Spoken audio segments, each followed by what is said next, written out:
Question is, a solution is obtained by mixing 300 gram of 25% solution and 400 gram of 40% solution by mass. Calculate the mass percentage of the resulting solution. According to the question, we have two solutes. Okay,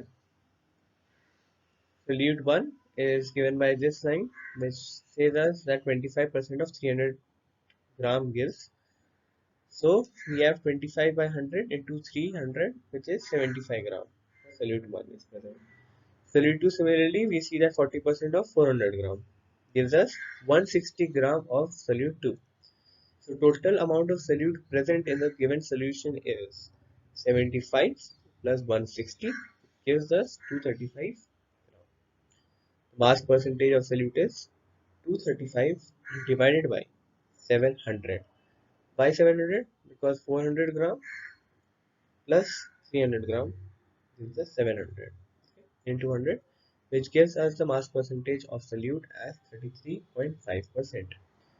And mass percentage of water is obviously solvent is water, so mass percentage of solvent will be 100 minus mass percentage of solute, which is 100 minus 33.5, which gives us 66.5%.